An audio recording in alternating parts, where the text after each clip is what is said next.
Hey everyone, this is Shirley and this is Resolution of the Heart. This is our reading segment.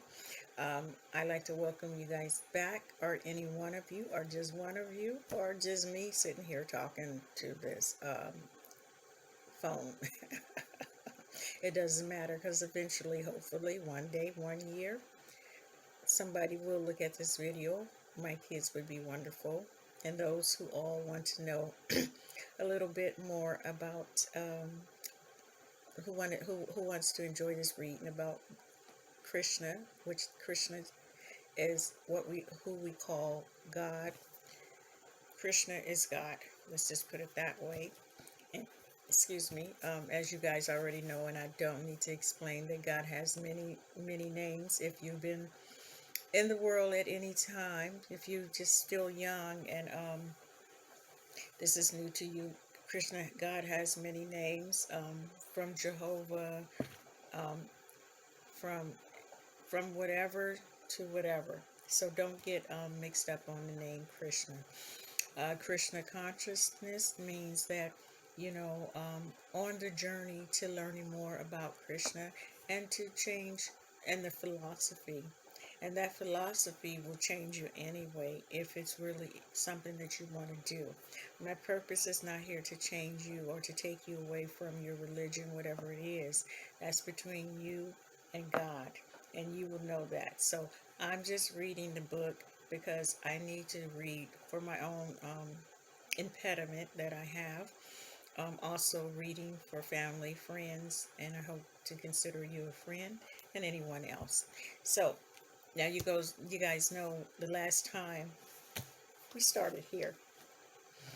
And please do not be upset with me. I decided to change books because I wanted to make sure that I could pronounce as many words as I could because of my impediment. And this book is so good. I mean, I really I got up to page 17. Okay? I mean, I had to stop myself because when I read, I also use my Bhagavad Gita as it is. And I would say everyone should have this book in your home. Okay?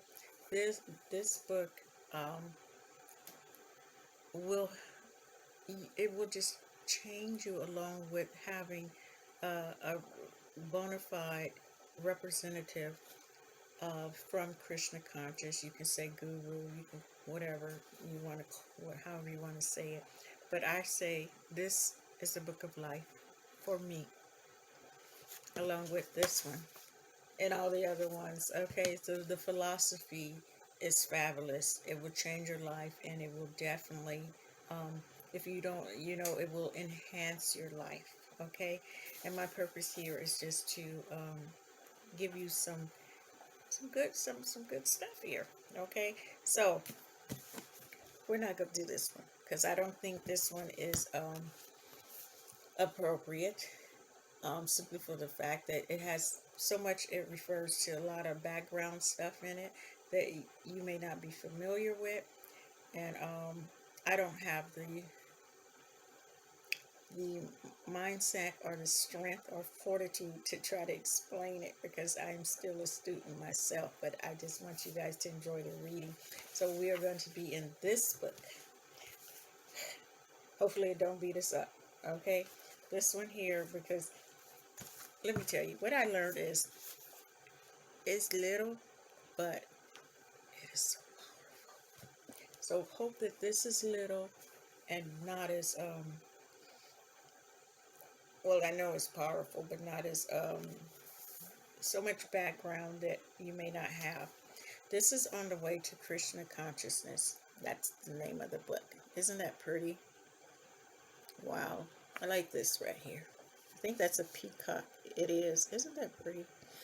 And so this is written by His Divine Grace A.C. Bhaktivedanta Swami Prabhupada, that founder of the Archaea of International Society of Krishna Consciousness, short ISKCON. Okay, and that's a picture of him. He is no longer with us in physical form, but in these books, the power that he received from his guru and the guru before that and before that from God. These books are fabulous. Um, it is coming from the Vedic, from India, the uh, Vedic scriptures. I think I'm saying that right. The Vedic scriptures. So, and the Vedic scriptures are the oldest scriptures that we know of, and you can tell because the Spirit, God's love is with you when you read these books.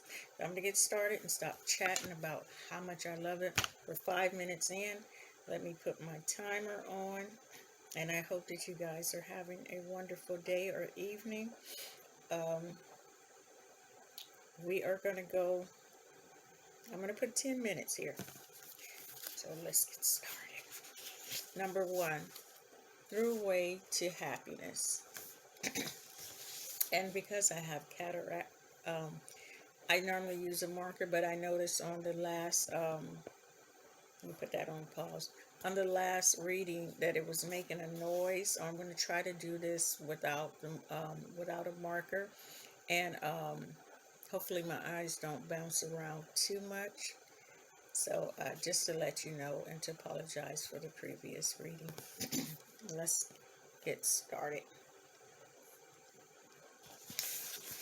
Through way to happiness. Every one of us is searching after happiness, but we do not know what real happiness is. We see so much advertisement about happiness, but practically speaking, we see so few happy people. This is because so few people know the platform of real happiness. It is beyond temporary things. It is this real happiness that is described in the Bhagavad Gita by Lord Krishna and Arjuna. Arjuna is a warrior on the battlefield, and Krishna is talking to him. So that's who Arjuna is. Happiness is generally perceived through our senses. A stone, for instance, has no senses and cannot perceive happiness and distress. Developed consciousness can perceive happiness and distress more intensely than undeveloped consciousness. Trees have consciousness, but is not developed. Trees may stand for a long time in all kind of weather, but they have no way of perceiving misery. If a human being were asked to stand like a tree for only 3 days, or even less, he would not be able to tolerate it. The conclusion is that every living being feels happiness or distress according to the degree of the development of his consciousness. Okay, you guys, did you get that? The happiness that we are experiencing in the material world is not real happiness. If one asks a tree, "Are you feeling happy?" The tree, if it could, might say, "Yes, I am. Happy standing here all year. I'm enjoying the wind, the snow very much." Okay. This may be enjoyed by the tree, but for the human being, it is a very low standard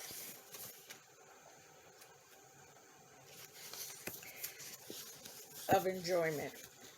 There are different kinds and grades of living entities, and their conception and perception of happiness are also of different types and grades.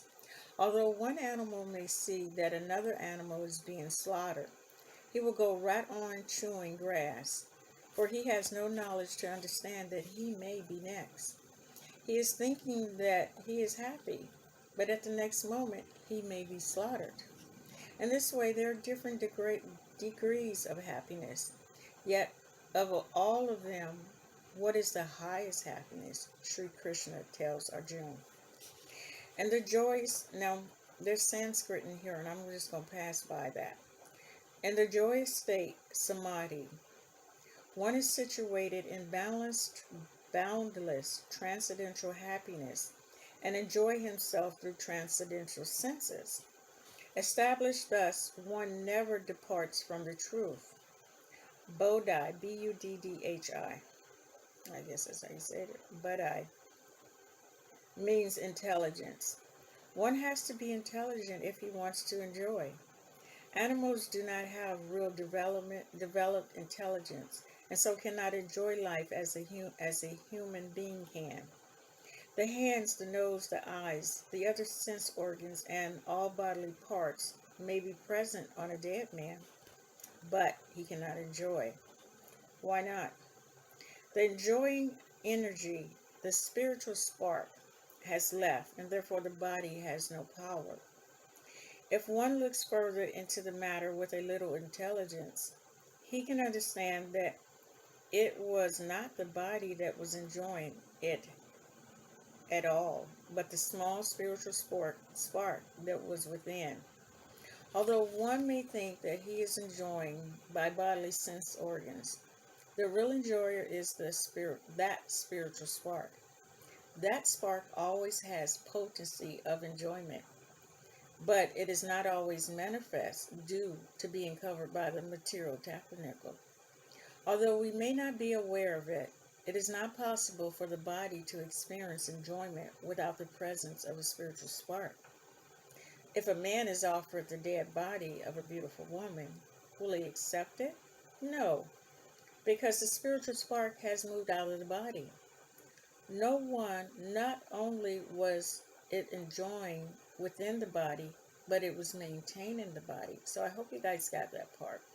That spark, let me read it again. No, not only was it enjoying within the body, but it was maintaining the body. When that spark leaves the body, the body simply deteriorates. It follows that if the spirit is enjoying, it must have its senses. Also, otherwise, how can it enjoy? The Vedas confirm that the spirit soul, although atomic in size, is the actual enjoying agent. It is not possible to measure the soul, but that is not to say that it is without measurement. Any object may seem to us to be no bigger than a point and may seem to have no length or width. Okay, I'm going to read that. I messed up.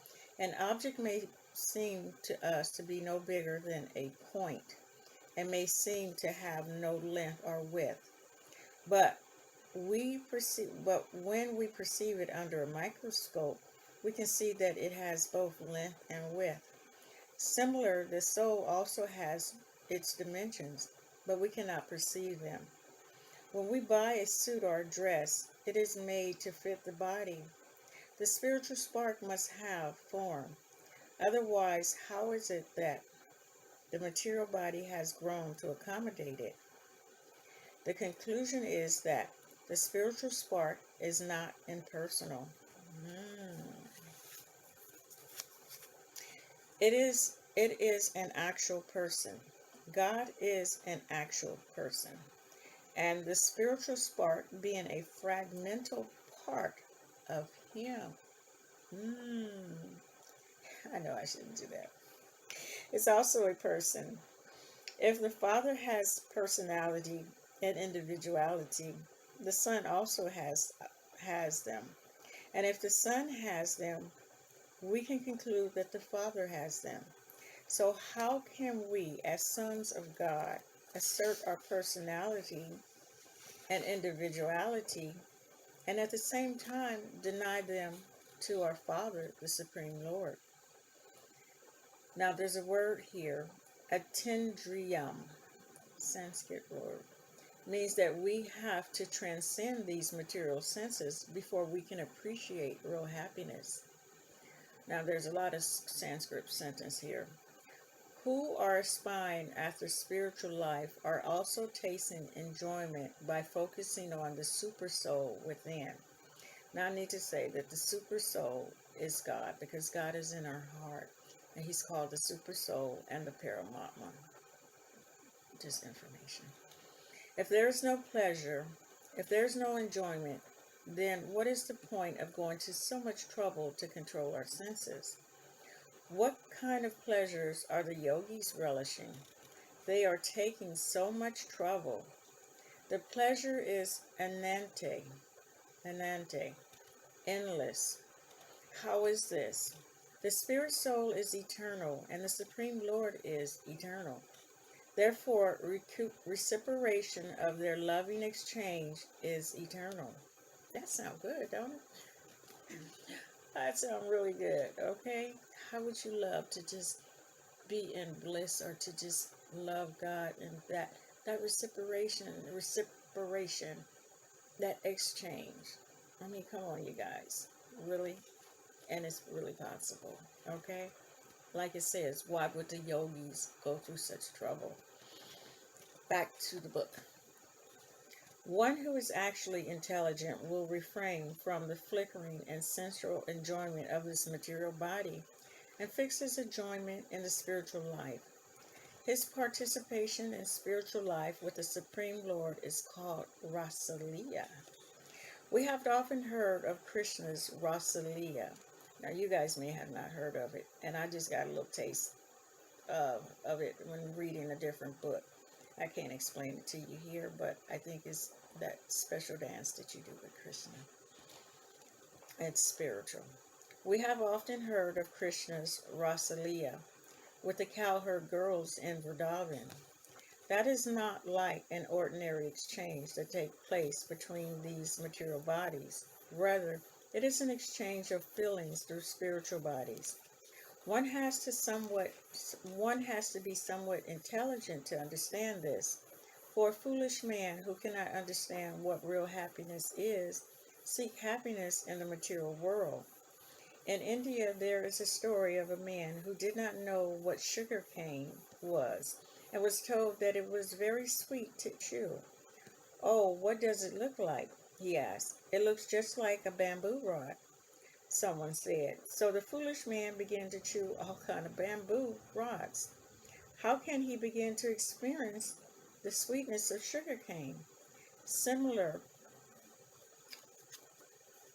we are trying to get happiness and pleasure, but we are trying for them. You guys, my phone cut off. I've never had that happen, and this is a new phone. So we're going to end here, and I will see you on the next reading. Uh, um, and if you want a book like this to read along, let me know below, and I will have someone contact you they can send it to you. And please make sure if you have any questions, go to the bhakticommunity.com, and I'll leave that information below. Thanks for being with me. Bye.